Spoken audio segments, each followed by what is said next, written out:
Hello and welcome to the DrivingMaul show. Hi, I'm Paul and I'll be your host this evening, and I do have a co-host or guest as well this time. It's not going to be a solo show, but have we discussed and gone through and scheduled and scripted out what we're going to say? No, because Mr. Stephen Harris joined me 4 seconds ago. How are you doing, sir? Yeah, good evening, Paul, and good evening to your viewers.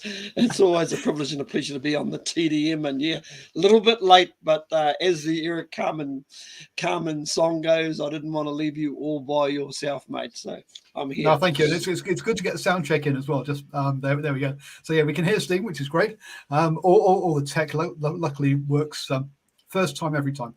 Anyway, folks, boy oh boy, we have a weekend of rugby to talk about. But we will go back further than that because we also got the Maori All Blacks game to talk about. The Pacific Nations Cup wrapped up. Obviously, we had the All Blacks versus Ireland and the aftermath of that, which is rumbling on, and we'll go on for some time to come as well. And as Time to Fly says, no man should cry alone. Very, very true. Sir. Very true. That is gold. We're off to a good start. We'll also obviously touch on the final the deciding test for the Australia-England, Springboks versus Wales, and Argentina versus Scotland games as well. So plenty of stuff to talk about this coming weekend. But Stephen, what was your weekend of rugby like? Did you get out about and catch some rugby? Yes, I did, Paul. Headed off, as you know, I cover the club rugby scene and mostly the Auckland area, but also the Blues area as well. Of course, last weekend headed up to Whangarei to take in the Northland club final, and I got to say that was pretty one-sided. But weekend just gone, I headed across to watch the North Harbour club final between North Shore and Takapuna, who'd been unbeaten all season. Of course, the 2021 winners were North Shore, who basically pipped Takapuna right at the post last year, scoring a last-minute converted try. But this year it would be Takapuna who got the revenge and took out the victory by 29 points to 19. And what I've got to say was a really, really high-quality, exciting, tense final, and the most enjoyable thing about it was the two sets of supporters. The game, so many swings and roundabouts, and of course each set of supporters letting the other lot know who was in control of the game. And of course not till the closing minutes did Takapuna, based on the Shore, took home the victory. Now, from what I believe was their first victory in 12 years. They'd been in a couple of finals in recent times, but hadn't been able to get across the line.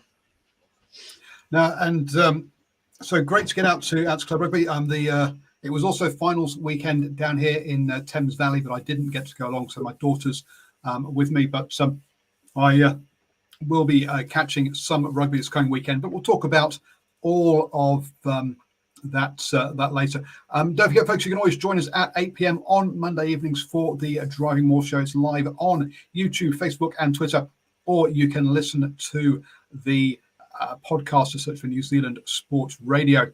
And you know what? They do say that people like bad news, and bad news is bringing them all in. We've got Boa as well. How are you doing, sir? Bad news sells newspapers. Since the day of newspapers being invented and printing presses. Yeah. Well, there is a bit of a silver lining, which we'll talk about, but good news and bad news. The bad news is, of course, we don't need to go over it. The good news is I did tip that Wellington is a graveyard for the All Blacks. And guess what? Statsman strikes again. And hopefully, I know one person who took the juicy odds, and he's smiling ear to ear. And I have to say, on this has been one of the rare occasions I've gone against the All Blacks, and I'm not too happy. I'm not too unhappy about the result. Yeah, and as the reviewer said, it took a while for rugby at international level to get this unpredictable. Well, yes, well, it was.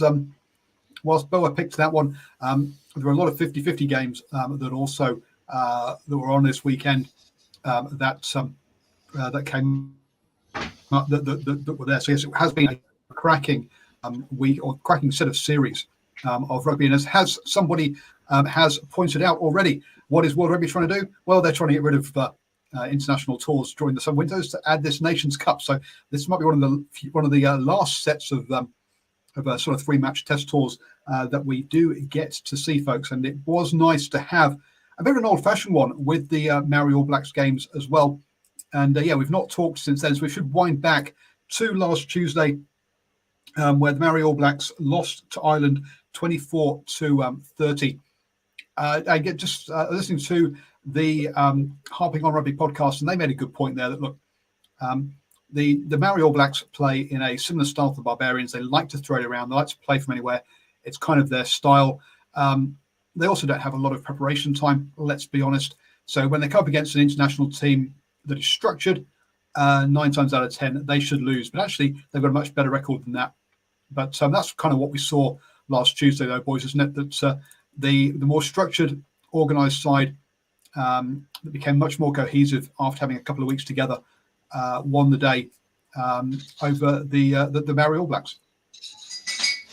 Yeah, definitely a case of, we thought when the Māoris scored very early, of course, Sean Stevenson, who had a very, very good game getting across early in the piece, and we thought, listen, here we go again. It's going to be a good, open, fast game. Unfortunately for the Māori, they also started making mistakes, and you hit it right on the head, Paul. Ireland just a little bit more structure involved, and they slowly but surely ground the Māori down. And I think once they got out to a reasonable lead, I think the Māori were always playing catch up, but still making those little errors on what was a damp night in the capital. Yeah, and so look, it's great to see the Maori All Blacks back. It's great to see the Maori All Blacks back playing a Tier 1 nation as well. I think also the Maori All Blacks, you saw with selections there, we didn't have Zahn Sullivan at fullback. We had TJ starting in this game. So I think it was also an element of rotating and making sure that all the players got a game as well, and that the whole squad was used. So I think there was all of that kind of stuff there. So I love the Maori All Blacks. I'm glad they're back. Glad they get games. I think they should have more, and not really too worried about the loss there, Boa. Yourself, you happy with how that series panned out, those 2 games? Yeah, no, it's good. I think, and what for me, the one big highlight is that, we should get the most competitive teams in first up. There's no question about it. There's no point, bringing in the island nations and just turning into an easy beat sort of competition so that we can, pad our record. That has to stop. That has to stop. And what a way to start the international season down here. And also just adding to your point, I think rugby, the way the game is being policed and at times over-policed, it does suit a sort of robotic, more clinical 15-man effort. And that's, I think, what Ireland really proved on this tour. It's almost reminiscent going back to the late 90s, early 2000s, when the Wallabies and the Brumbies were dominating at a very sort of robotic style, but there's, very ruthlessly efficient, very good, clean shapes of attack and a very structured defense. And of course, they use their kicking game very well. And this is an area I think the Irish clearly beat the All Blacks, particularly with some 50-22s. I've been harping on about 50-22s since last season when it came into effect. So these are the areas I think where they innovated. But once you actually break it down, it's not real innovation. What it is, it's going back to the basics, the fundamental core pillars of the game. And they do it really well. So this is an area I think the All Blacks have moved away from. And unfortunately, we just keep looking for X-factor individual brilliance. And those last couple of tests, particularly Wellington, it didn't happen often enough. Yep. Look, lots of chat thing asking about Ian Foster. We will get on to Ian Foster, don't worry. We'll probably spend the second half of the show talking about the All Blacks versus Ireland series and what's going to happen to Ian Foster in this first half hour. To wrap up for the other games as well. Also, Johan Rugby asking me, Paul, did you see how angry Eddie Jones got at the Australian who called him Tony as a traitor? Yeah, look, that kind of stuff isn't on. Look, folks, it's professional rugby. He's not a traitor. What the guy said was wrong. Now, should Eddie Jones respond like that? Probably not. But at the end of the day, unedifying all round. I didn't watch the video in detail, but yeah, it's not. Look, fans need to be fans and support rather than just being aggro. A bit of banter's fun, but that wasn't banter. So yeah, not happy with that kind of behaviour from fans. And the less we see of it, the less we highlight it. Personally, the better. Put bluntly. So we'll move on from that quickly because of that. Pacific Nations Cup. Then we had 2 games there. Tonga losing to Australia A 22-39, and Fiji losing to Samoa 20-23. Great to see the Australia A being used similar in the way to the Maori All Blacks, and getting over there and playing those games. But Boa, look, a real lesson here for Tonga, who brought back obviously your Charles Piutau's, your Israel Folau, etc. And it really hasn't worked for them with 3 losses on the bounce against Fiji, Samoa, and Australia A. The game starts up front, and bringing these superstar players back just hasn't worked for Tonga, has it? No, and this comes back to what Ireland did. Rugby's it's a 15+8 game now. You need a whole team effort. And I think, frankly speaking, I've got a lot of respect for Totai Kefu, but he's the wrong guy to be coaching a team like Tonga. And I had 3 of my boys from our premier side at Manuka Rowers playing in this Tongan side. It was just to me it was the wrong strategy, and they just with a team of superstars they just ended up nowhere. Again, what they need to do is go back to basics, do the hard graft first, get the possession, play the territorial game, do the basics right. So once you move away from that, and once you just look at the whole razzle-dazzle, the hot potato style game, it doesn't work at Test rugby. It's a brutal lesson for Tonga to learn as well. And all in all, it did was actually kind of derail the campaign for some of the smaller clubs around Auckland, particularly. But it's a real honor playing for your country. Unfortunately, I did see this happening long before this team was put together. Just wrongly coached, and I guess they might have another Ian Foster situation there in Tonga. Yeah, the reviewer says Tonga's focus is to qualify for the World Cup this week. Look, they're up against Hong Kong and playing, I think, on the Gold Coast in Australia. Look, at the end of the day, up against Hong Kong, the greater level of athletes will win. Tonga will win this game. I think it doesn't really matter who's coaching them. They should win that game. So, whilst you say they're focusing on that game and sure they need to keep players fit for that game, I don't think they needed to sort of. I don't think that should have detracted from their performances during these games. These games should have been used for cohesion and for building some momentum / morale, and that's kind of not what's happened. So, but I still expect them to beat Hong Kong on that one.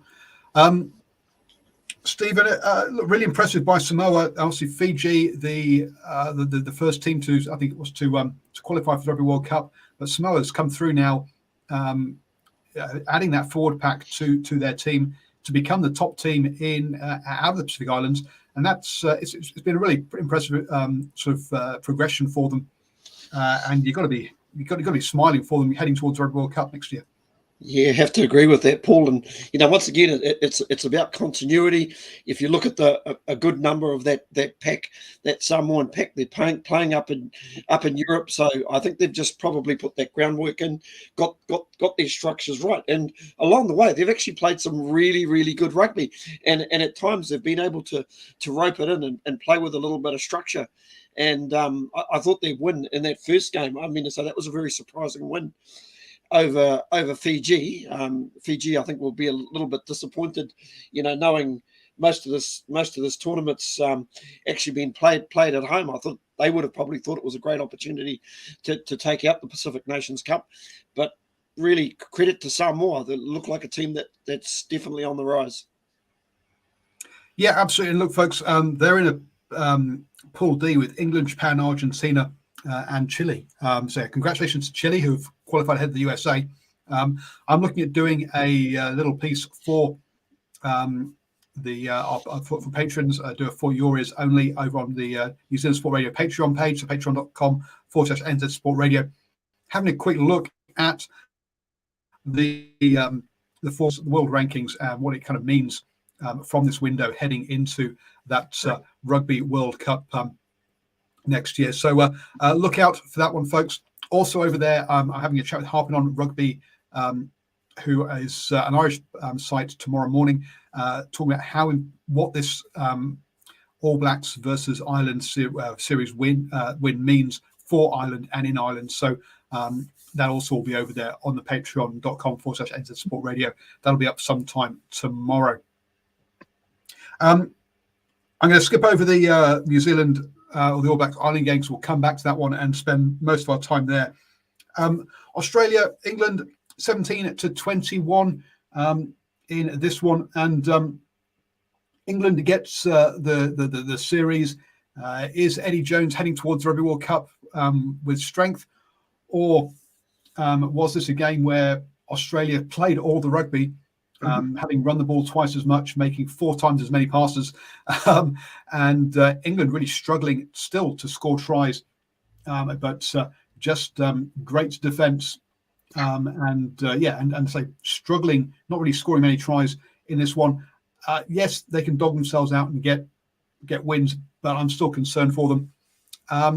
Boa, is that a fair reflection that sort of Australia hindered by lots of injuries? This wasn't a true reflection, perhaps, how good they are, and England, well, I say dogging it out, but not impressing. Absolutely, I think this win and the series win will paper over the cracks really nicely. And Eddie Jones is not exactly the most likable or liked person, as we saw. Really, that little clip which has gone viral, which I thought was absolutely disgraceful. Anyway, that's beside the point. One area I do have to highlight, and this is a concern for the Wallabies, and this is an area where England really dominated the Wallabies, was in the collision. I thought the Wallabies, again, they were going far too high, and there were some critical line breaks where you could clearly see the tackler was just getting bumped off purely because they were entering into a very high position. And the English were quite clever around who they use as ball carriers. This was one area I think they sort of dominated. And apart from that, it was just a case of, just wait for the Wallabies to make a mistake, and England pounced on it. Particularly that try when their first 5 just kind of snake right through. The Wallabies had the statistical advantage. They dominated the numbers, all apart from the scoreboard. So this will probably give Eddie Jones a little bit of oxygen, and would it be too unfair to say that it's a stay on his execution eventually? Because there's been a lot of pressure, particularly back home, calling for him to moved on. But I think, it's much like a Foster situation where this away series win would probably paper over the cracks, and we'll see how he, continues throughout the rest of the tests. Yeah, I mean, turnovers 13 by Australia, 8 by England shows you that that's the one stat where Australia didn't win, but that probably shows you that they, as you say, created opportunities but then gave them up. This will probably, it's getting too close now and too expensive to replace people before the Rugby World Cup. So I think, as you say, this gets Eddie Jones through to the Rugby World Cup now, because you're not going to replace him after the November games, and you're not going to sack him after winning a winning tour. So that sees him through to the Rugby World Cup. As you say, maybe not for Foster, but I think all the Northern Hemisphere coaches will see themselves through to the Rugby World Cup now. I think the Welsh coach as well has done enough in this series to earn himself that, because he was also under pressure. But they came up short against South Africa, 30-14 in that in their last test. South Africa always in front in this one, having picked their best team for this game, having sort of rotated players for the first 2. A bit surprised that they lost 4 out of 10 of their scrums. South Africa there, that's not an area that you'd expect them normally to be strong. So still not perfect from them by any stretch of the imagination. But a solid win, 30-14. Never looked like losing against Wales. South Africa sort of recovering from that blip, Stephen, and have blooded a lot of new players, or given a lot of players experience. Yeah, just before I do, I was just going to touch base on that Wallabies game. I know they've got some Yep. work-ons, and to my way of thinking, a lot of the mistakes they made that were their own doing. I can think of something like Harry Wilson with a clean out from him, way past the point of contact when basically they actually had momentum, and I think they killed their own momentum. What I actually did enjoy about their game, and I didn't watch the whole game, I watched it the next day.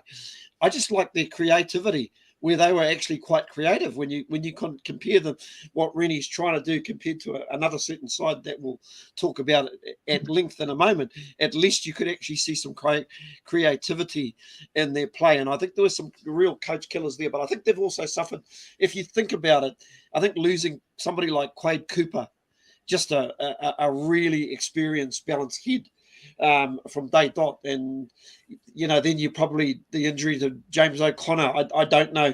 I think Lilesea will get there eventually, but he's not quite there at the moment. And I must admit, I also enjoyed Nick Frost is a guy who was in the Crusaders, Canterbury and Crusaders Academy, and it's great to see him develop and get out there. I hear a cracking game. Yep. Yeah. Just with regards to Wales, South Africa, I can't say I did watch it, but I think at the end of the day, fellas, that probably came down to South Africa had the luxury of obviously rolling out another side in that second test, and I think Wales have pretty much had to roll out pretty much the same side 3 weeks in a row. I think it is a little bit of a victory for the Welsh, because they've been way more competitive on this tour than what I actually thought they would be, and it's quite noticeable with South Africa when they are in a battle, they revert to type, but that type they do very well. Yeah, and absolutely, it's and they've got their first ever win against the Springboks in South Africa. Not their first ever win in South Africa, because obviously the Rugby World Cups and stuff, but the first ever win against the Springboks there. Boa, you got a couple of comments around that about that series between the Boks and Wales? I do. I have to say it wasn't the most inspiring series. There were moments in that series. It was maybe slightly more exciting than you guys watching me mow my lawns. It was bad, old-fashioned, piss rugby, whatever you call that. And of course, that second test where Springboks lost. It was like watching the Springbok, the kids go out and play. All credit to them. Jacques Denabre experimenting, blooding some new talent in there. And of course, they had the confidence to roll out the top side in the last test. It was comfortable. Wales were competitive, but again, you keep seeing some of these crazy things like Dan Bigger jumping up and trying to take someone's ears off, and nothing happened. So it was, more or less the same old. And I guess there weren't enough red cards to save Wayne Pivac any side this time. But yeah, all in all, it wasn't the most inspiring series. I did stay up to watch 2 out of the 3 tests. I wish I hadn't, actually. I was going to say, Bar, if you can put on food and drink when you're mowing your lawn, we'll come over and watch you mow your lawn, as long as you're not doing it at 3 o'clock in the morning, mate. Yeah, I mean, 3 o'clock. Well, yeah, good on you. I'm not saying 3 o'clock in the morning wanting to watch one of those games. That's for certain. I'll be honest. Yeah, I've survived off highlights from these ones, but I didn't. I was expecting Wales to get an absolute drubbing and to lose all 3 tests by a country mile. The fact they got very close in the first test, won the second test. And sure, they lost this last one by 16 points, but the fact that they were competitive in the first 2 really has changed a lot of people's opinion about Wayne Pivac and where he's taking this side. So absolutely agree with you on a lot of what you said there. I guess the only question, Boa, is do you agree with perpendicular lines, so the stripes on your lawn, so the linesman can tell off sides, or are you much more of a diamond sort of pattern person when you're cutting your grass? Because that's what we'll need to know. Diamonds all the time, and I do have a small club cadet. And at times, when I was watching the Bokpak walk to the breakdowns and the lineouts, I wish I was there with my club cadet, because I could have, given them a bit of a ride and got them there faster. So they were up to their whole tricks, no question. One thing I have to say, moment of the series for me, the picture which really stays in my mind is Gareth Anscombe coming back from a very lengthy layoff and kicking that corner flag conversion to give them that win in that second test. So I think, fully deserved. And it's always nice to see a Kiwi win it for another country, as has happened on many occasions. So I just thought I'd throw that in there as well, gentlemen. I mean, Anderson coming back from what was a horrible knee injury, he was out for over a year, and to see him back playing any kind of rugby on a rugby pitch is fantastic to see. Let's be honest, and somebody that I think Blues fans would have liked to have had for the past sort of 7 years as their number 10, considering how the Blues have been going. But clearly JK decided he wasn't up to scratch and told him to go away. So there we go. At least JK, during the breakdown last night, admitted that he's a bad coach, which is good to see that he's finally managed to have that sort of self-awareness around himself on that one. The USA lost to Chile by 2 points, meaning they lost on aggregate by 1 point, meaning Chile goes through the Rugby World Cup. USA now off into the final qualifying competition along with Kenya, not Namibia. I've gone blank. USA, Kenya. It's probably going to be Hong Kong when they lose to Tonga, and somebody else. Portugal. There we go. I expect it to be a USA-Portugal final. We'll see about that. Obviously, if the USA do not qualify for this after they've been granted the Rugby World Cup, that would be a massive question mark, well, a massive loss for them and for World Rugby as well. Look, lots of positive stuff talking about the USA, Major League Rugby, etc. But running out of time, and just two more games quickly. Uruguay beat Romania 26-20. And Argentina beat Scotland 34-31 after Scotland led 13-28 just after half time. Scotland had this game won, but a try after the buzzer off was about a 10-meter scrum outside off their line to win this one. Stephen, I don't know if you saw this one, but you did. A heartbreak for Scotland, but some real guts showed by Argentina.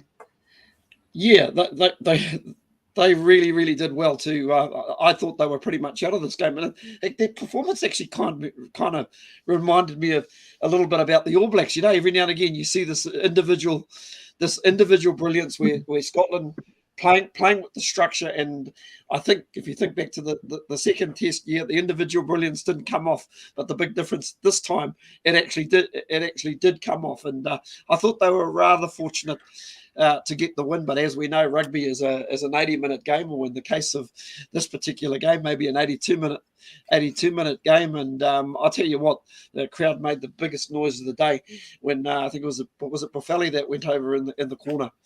Yep. Yeah, just great grandstand finishes, which is what we all want to see.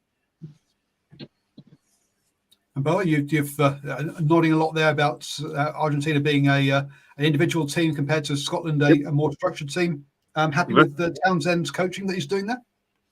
Absolutely. I think Gregor Townsend is a fantastic coach. He's instilled some real good fundamentals in this Scottish side.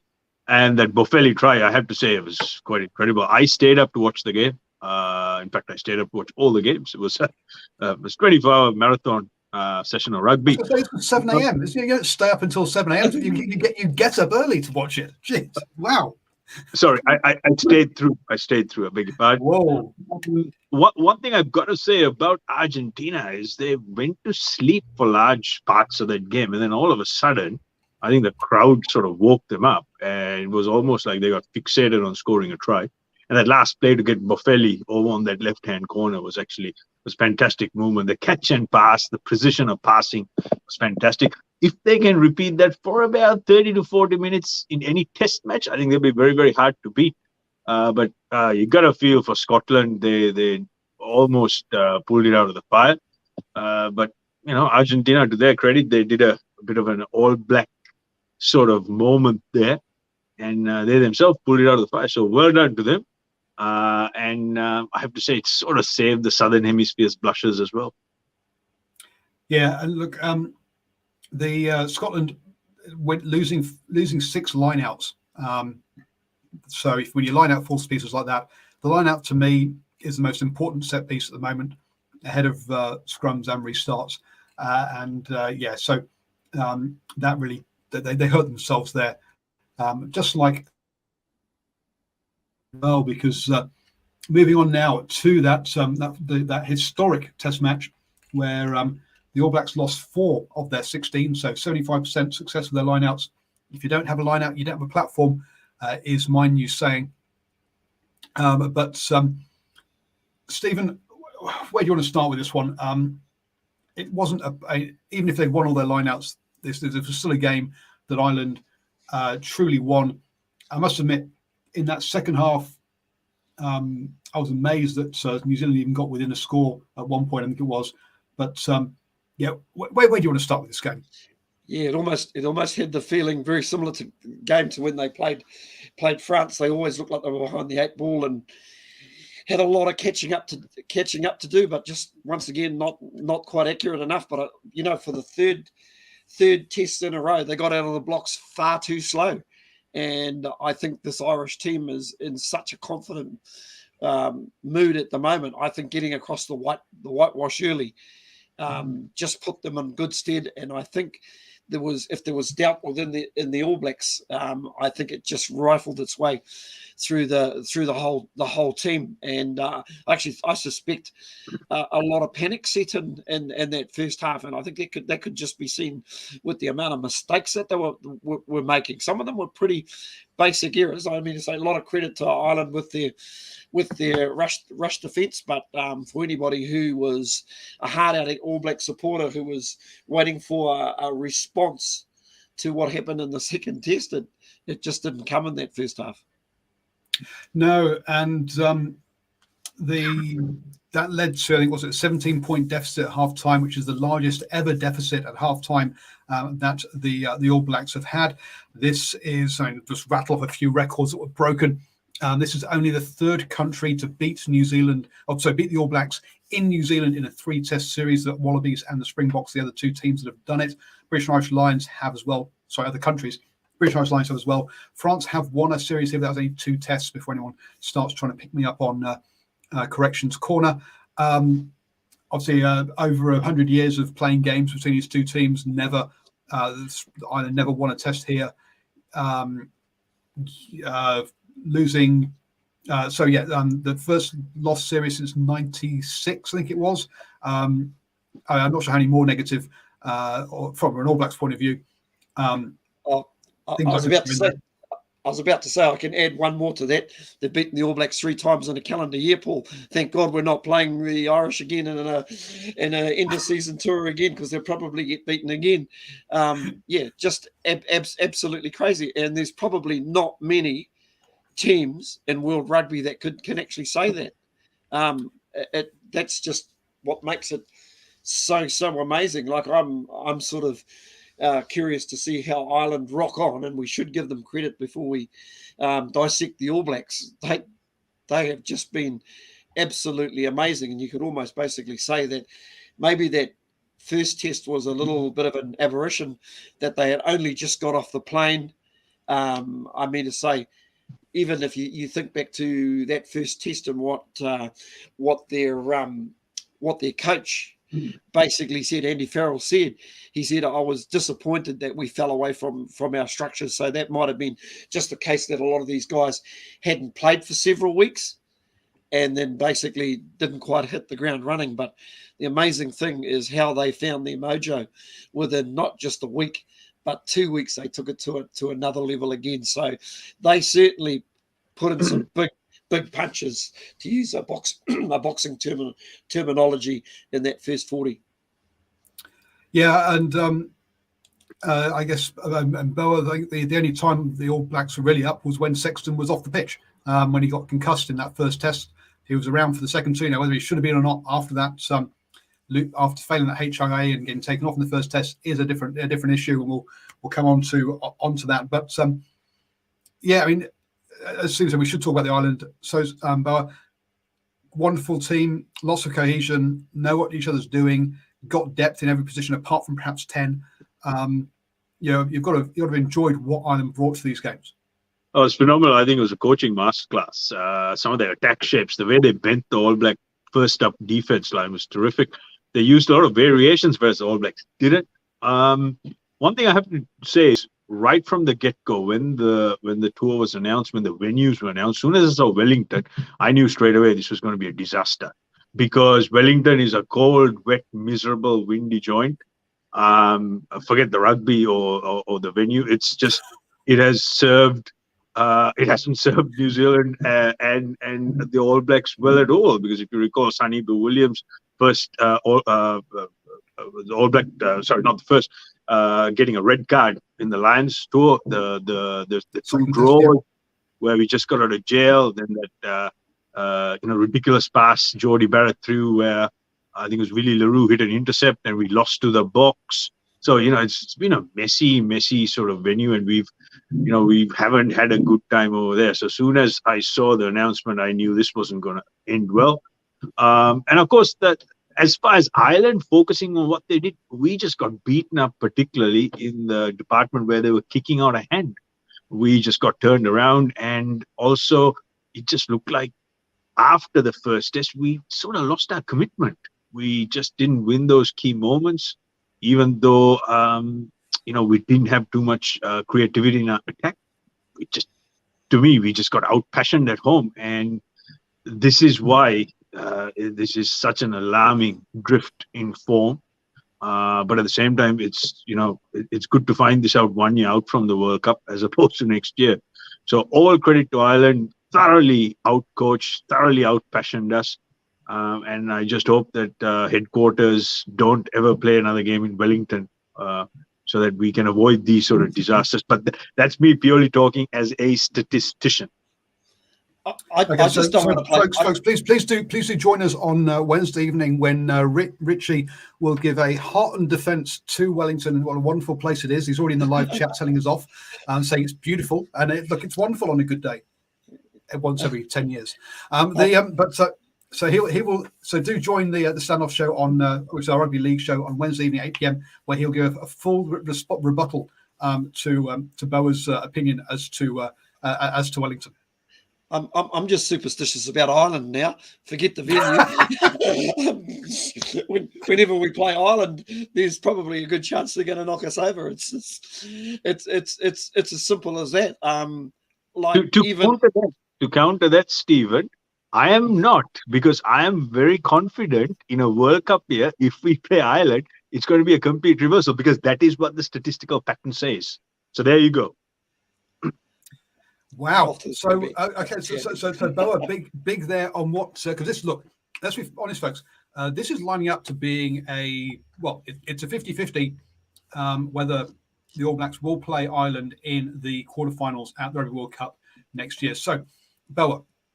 So yeah. Congratulations, Ireland. You're wonderful. You're great. We're a New Zealand podcast. It's now time for us to get negative and put the knife in. Or perhaps put the double-handed great sword in, never mind knife, into New Zealand rugby. But before we go there, Boa, as the statistician who's happy with the All Blacks playing Ireland next year in a Rugby World Cup year, would you be happy with the All Blacks playing Ireland in a quarterfinal at the Rugby World Cup with Ian Foster still as head coach? No. So the variable there and the hypothesis is that Ian Foster plays no part in this All Black setup. Very happy for Ireland to play the All Blacks in a quarterfinal, provided that Ian Foster is not in charge. If that's the case, I'm very comfortable. I think Ireland are going home based on the statistics, not based on the form line we're seeing from last weekend, based on the statistical pattern at World Cups. We're being asked to rate where we think Ian Foster is as a coach. Is he better than Eddie Jones, Andy Farrell, or even Jamie Joseph? And the answer to that is no, no, and no. Or Galtier.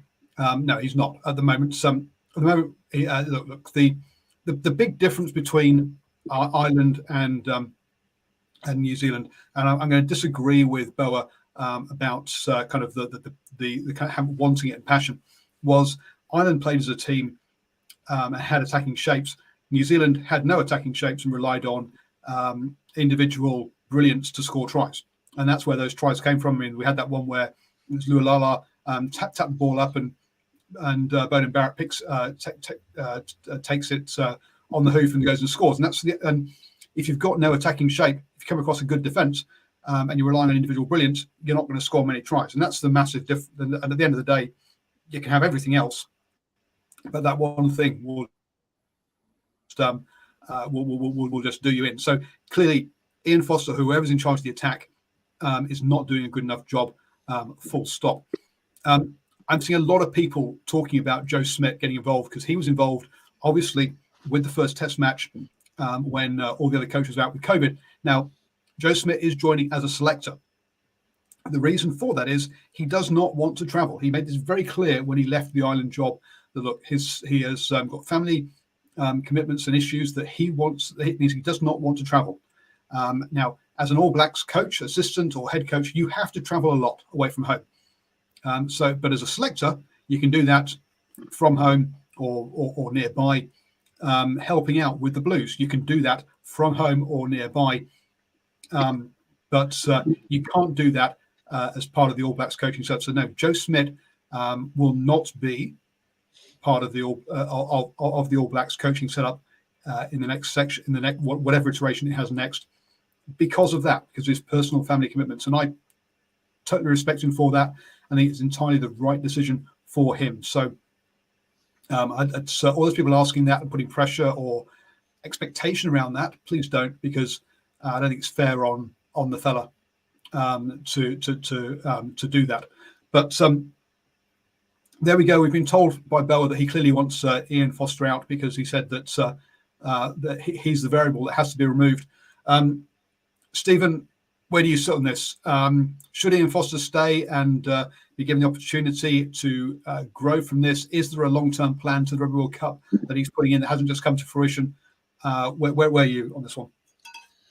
Oh, listen, what concerns me? We're not seeing anything. I heard a very good very good piece on the radio today where an Irish journalist met with the Irish team in the dressing room, and a lot of the players basically said to him that they were really surprised what the All Blacks didn't bring to the game. They actually expected innovation, they expected something different, but they were surprised what the All Blacks actually brought to the table, which was not a hell of a lot. And I've got to agree with Bob. I think Foster's got to go.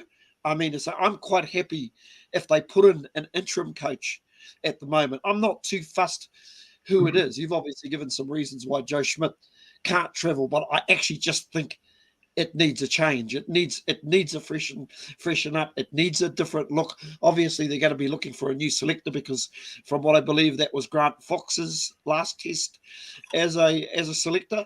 Oh, so, the replacement is Joe Schmidt. Joe Schmidt's replacing Grant Fox. The replacement is Joe Schmidt. I kind of like that. You know, it may require a new set of eyes, but more importantly, I think this All Black squad does need freshening up. I think it needs some new heads brought into the squad. You know, once again, a lot of people saying, "Oh, there's not a lot of cattle around." How do we know that? You know, sometimes you'll actually be surprised. Some players, if given the opportunity, are just so hungry to get in there. There's a little bit of mindset as well. Obviously, you know, I spoke to a former All Black today, and he said there's also a mindset that goes with that as well. But for me, to answer your question, I think you've got to move Ian Foster on altogether, because to me, just watching some of the images, he just looks like a broken guy. And I also believe they need a change of captaincy as well. Now, before anyone gets the wrong idea, saying someone isn't up to coaching international rugby does not mean that the guy that he's not a nice guy or is not a good person. From all accounts, Foster is a good person and a nice guy. Now, look, he is not charismatic. He does not come over well in the media, and he is to me, he's part of that old boys New Zealand Rugby network where they all believe that the media is the enemy. And I think that comes across in how he approaches and deals with the media.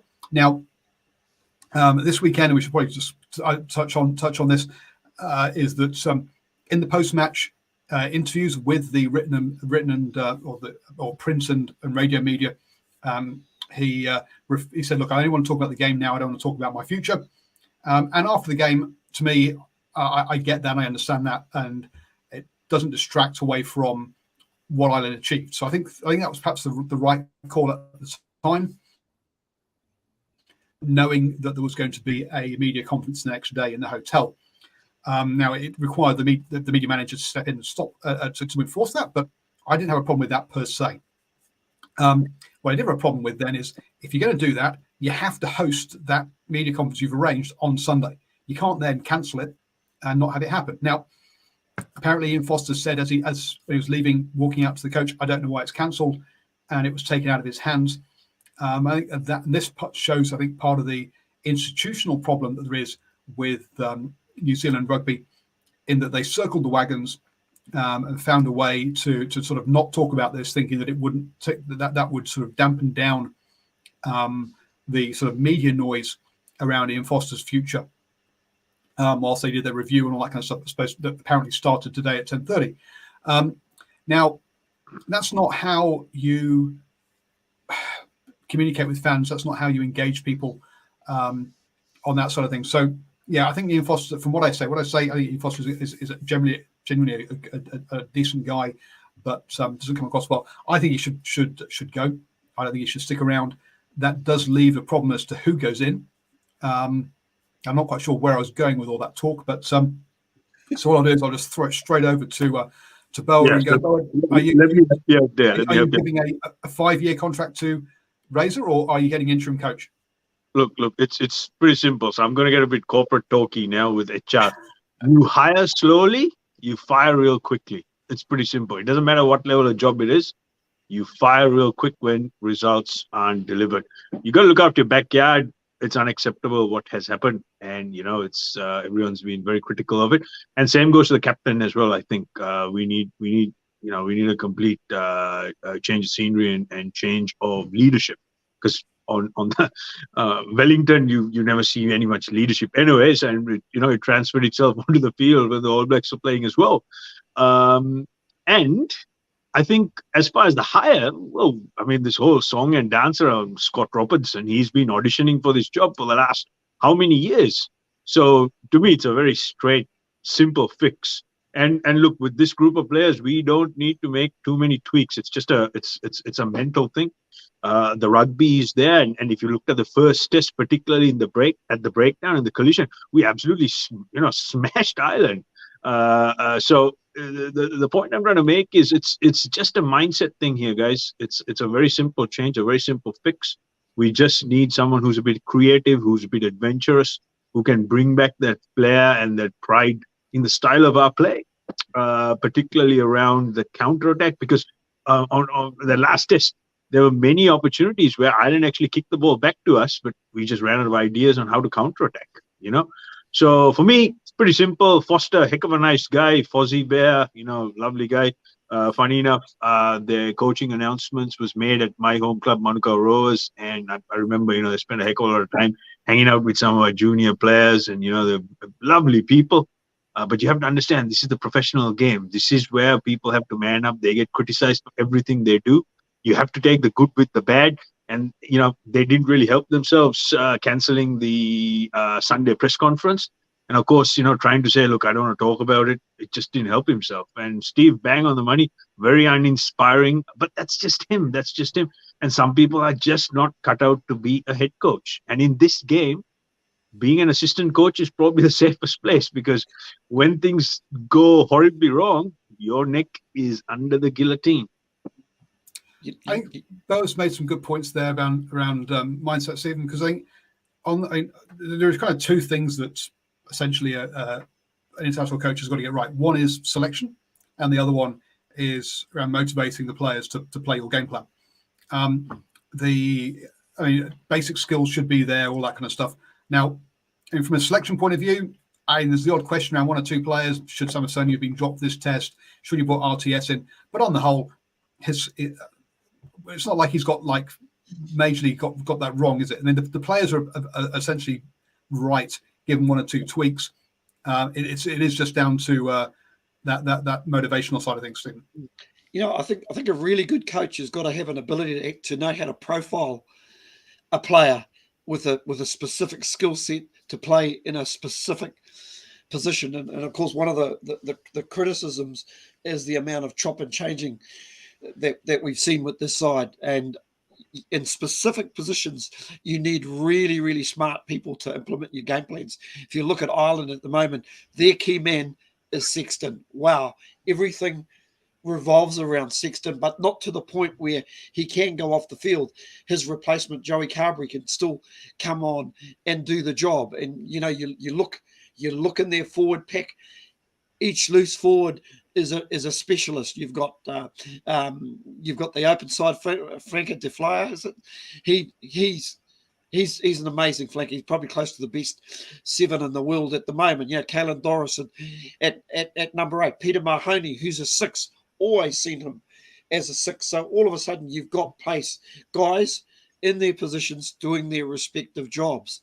So you've immediately got that trust if you've got those guys in there all the time. For me, we've still got guys playing out of position. Rico Ioane, for me, you know, if you think about it, even Foster, by his own admission in an interview, didn't believe that Rico Ioane was a centre. And with the greatest of respect, having watched Rico at super level, he still hasn't done enough for me to own that midfield position. You know, you can see it with certain players, certain midfielders. Samu Karevi from Australia is taking ownership of that second 5 position. Even though Bundy Aki doesn't have top end pace, he takes ownership of that particular position. And you know, for me, that comes with the confidence in your coach and in selection and game plan. All those 3 real important. Yeah, and then look, and just adding to Steve's point, look, it's pretty simple as far as selections go. Pick the right people. Don't pick out of place. Pick on the numbers. Pick on performance and form line. For a talent pool as deep as New Zealand, there's really no need to play people out of position. I mean, that's just absolutely ridiculous, in my opinion. And of course, you know, we can't be constantly tinkering this close to a World Cup. You know, it just goes against all the fundamentals in high performance and elite level coaching. And this is where I think someone like Foster really falls off the pace. And this is why we need a bit of freshening up. We have the players. We have the manpower. We just need what I would call 2 millimeters of changes up here. It's just on how we, we need to be adventurous. We need to try new things. And if we are to fail, we need to fail forward. What actually happened in this series, particularly the last 2 tests, when we fell backwards. And that's a real hammer blow, more so psychologically.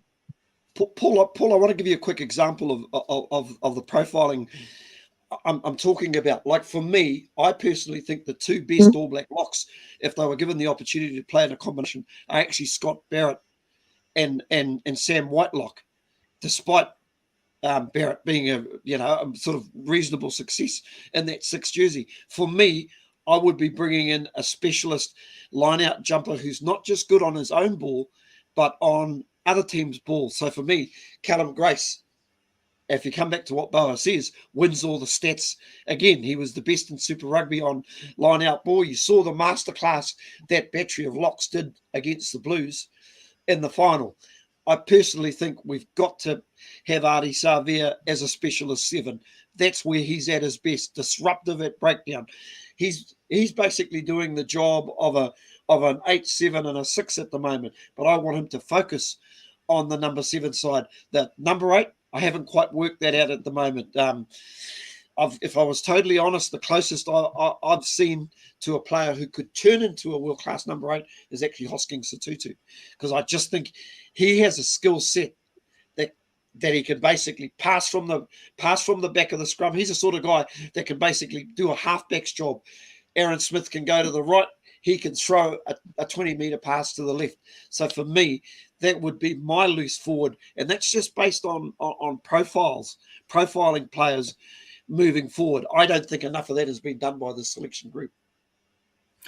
And I think that's kind of been talked about in the live chat here. So, Someone writes, preconceived ideas, the type of player they want is hindering the team. We go back up to Tim Kay, who said, look, Hansen, etc., always had the attitude that they knew things that the media couldn't, so they were always right. Aki and Lowe's success indicates that was quite wrong. And I think there's definitely been an attitude with Hansen and also with Foster that for this and should make themselves available for All Black selection ahead of everything else. And unfortunately, look, that's not the reality. People have got lives, families to look after. We shouldn't be criticizing players such as Abundi Aki was for heading overseas if they're not getting a look in at the moment just because you want to use them in 3 or 4 years' time. They're not going to wait around for that. They can't wait around for that. Their lives have got to move on.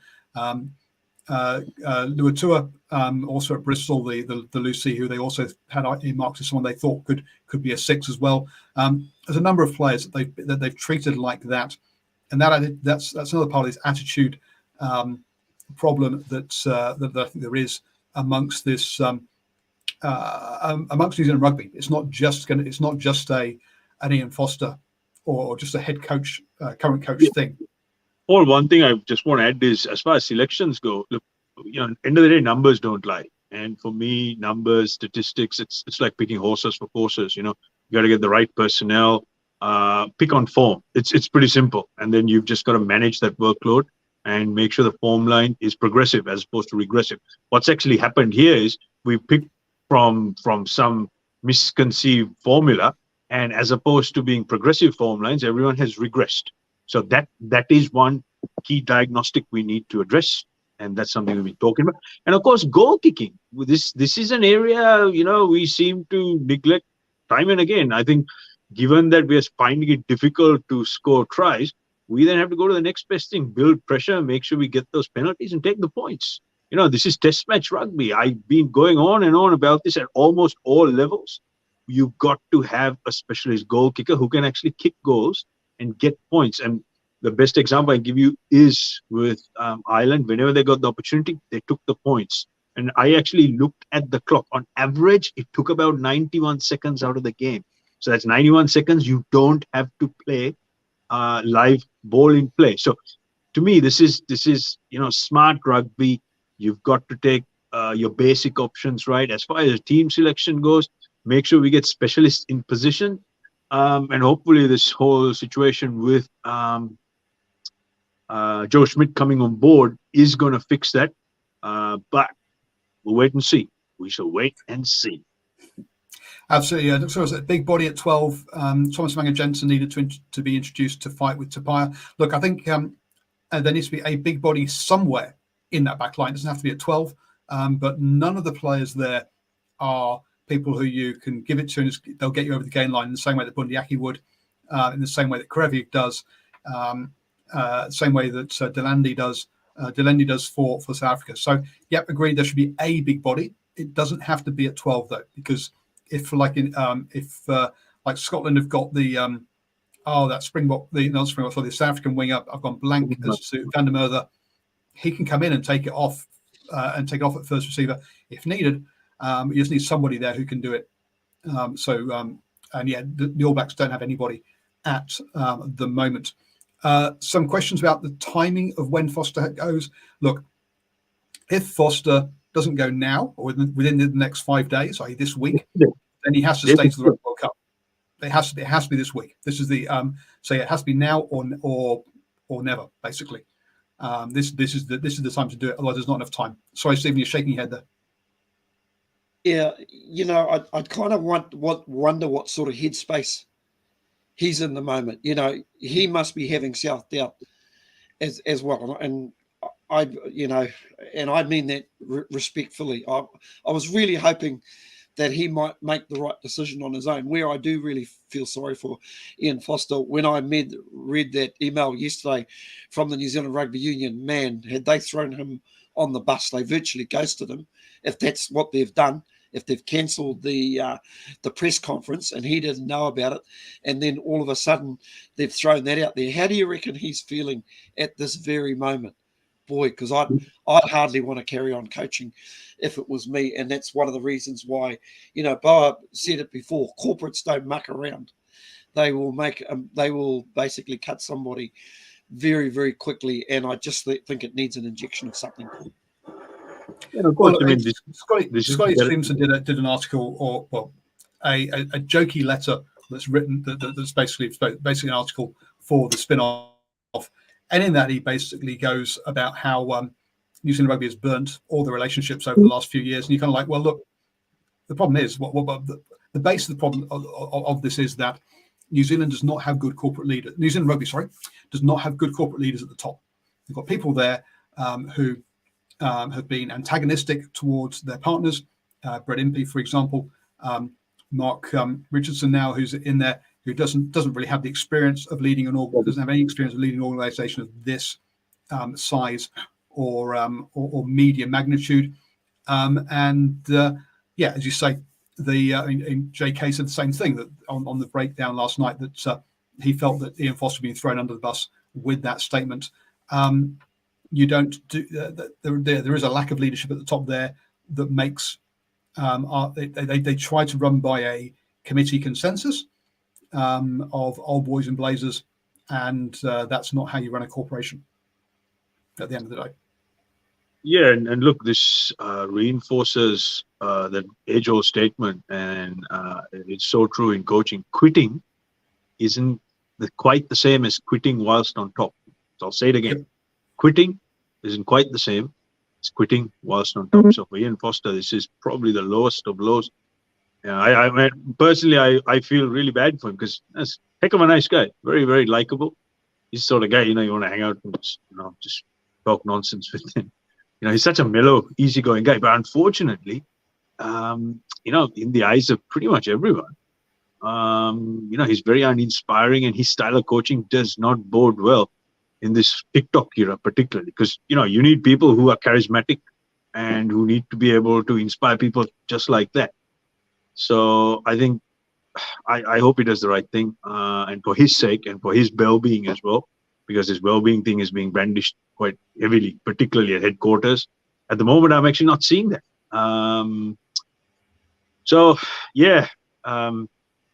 Hire slowly, fire quickly. Yeah, I feel like we're going round in circles now, boys. I'm not sure that there's anything more around this. I think we're all in agreement that he has to go. From as far as replacements go, look, Razor is clearly the guy to go in there. If I was him, though, I'd demand a 5-year contract. Don't expect me to turn this around and win the next Rugby World Cup. I need longer than that. So you've got to give me to the second Rugby World Cup in 5 years' time. That would be my approach. Now, if they say no to that, then that leaves them in a tough place of either you keep Foster or you put in an interim guy, because if you don't put Razor in if Razor isn't the head coach for the first test in 2024, then the New Zealand public are going to hate New Zealand rugby. Not they're particularly fans of them at the moment. Look, they love the All Blacks. They're not so keen on the people who organise and run the All Blacks. Is what I mean there. So don't get me that they hate the All Blacks. They still support the All Blacks, but they just wouldn't like New Zealand rugby. So it's going to be interesting to see how that politics pans out. Don't forget, folks, I'm talking with Harping on Rugby podcast tomorrow morning. Is Boa available? Yes, but not at a price that New Zealand Rugby could afford, even with Silver Lake money. Actually, maybe with Silver Lake money, Boa is available now. That's we'll see. Well, like I said before, I struggle with my safe tackle framework to get it across the line for my trademark. So I think I'm way out of luck on this one. That was said in private, Boa. That wasn't said in public previously. Paul, just a quick thing, because something that we've got to discuss is, from what I believe, a squad for the Rugby Championship is going to be named on Wednesday. So it'll be interesting to sort of. Obviously, they're not going to have Brodie Retallick for the Rugby Championship. Is what's the status on Scott Barrett? I think that was an ankle or that kind of thing. So I think he could be back, but whether he's back in time for the South Africa tour, I don't know. But Patrick Tuipulotu would be available back for that.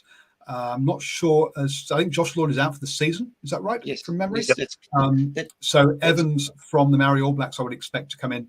I think he was being held. I think that's the only reason he wasn't named. I could be wrong. I think Scott Barrett will be fine. I think he'll be cleared and declared fit upon a fitness test. Yeah, I just hope that we have a new captain and coach named for the championship. Pretty simple. Yeah. I think that's probably all I asked for as well. Yep. People are suggesting Gatland. Yeah, I don't think that's going to happen or work.